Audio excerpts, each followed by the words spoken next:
ఎన్నిక జరగబోతుంది. ఈ ఉప ఎన్నికల్లో భాగంగా అటు కాంగ్రెస్ పార్టీ నుంచి ఇటు బీఆర్ఎస్ నుంచి ఇంకా కొన్ని పార్టీల నుంచి కూడా నామినేషన్ దాఖలు జరుగుతున్నాయి. ఎవరు గెలిచే ఛాన్స్ ఉందంటారు? ఖచ్చితంగా నవీన్ యాదవ్ గెలిచే ఛాన్సెస్ ఉంది ఇక్కడ జూబ్లీ హిల్స్ లా. ఎందుకంటే యూత్ ఫాలోయేషన్ చాలా ఎక్కువ ఉంది అతనికి. ప్లస్ పనులు కూడా మంచిగా అతను చేసే ఉన్నది.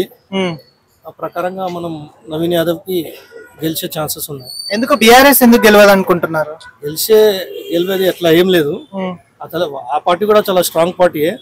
కానీ ఇప్పుడు 10 years నుంచి వాళ్ళే చేస్తున్నారు కదా. ఇప్పుడు కొంచెం ఒక కొత్త యువకుని మనం పబ్లిక్ కూడా ఛాన్స్ ఇవ్వాలి అని కోరుకుంటున్నారు. స్టేట్ లో కాంగ్రెస్ గవర్నమెంట్ ఆల్రెడీ ఫామ్ అవుతుంది, ఆల్రెడీ జరుగుతుంది. ఇంకోటి ఏంటంటే రేవంత్ రెడ్డి గారు ఇచ్చిన అబద్ధపు హామీలు కూడా నెరవేర్చలేదని చెప్పేసి కూడా ప్రజలు అంటున్నారు. ప్రజాక్షేత్రంలో కూడా లేరని చెప్పేసి కూడా రేవంత్ రెడ్డి గారిని ప్రజలు విమర్శిస్తున్నారు.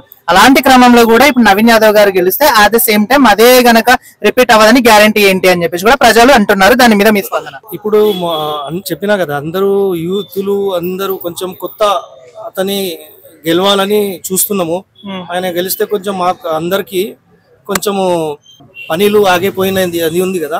ఇప్పుడు నవీన్ కి గెలిపించినామంటే ఆ పనులు కూడా ఆయన చేస్తాడని మాకు భరోసా ఉంది. ఇంకోటి ఏంటంటే మాగంటి గోపీనాథ్ గారి మరణ అనంతరం కూడా అదే పార్టీకి సంబంధించిన అదే కుటుంబానికి సంబంధించిన మాగంటి సునీత గారికి కూడా బీఫామ్ అందజేయడం జరిగింది.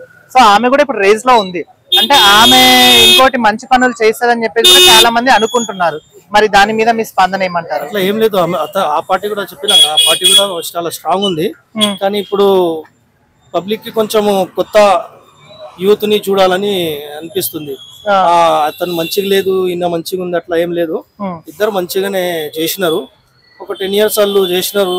ఇప్పుడు కొంచెం కొత్త చూడాలని అందరూ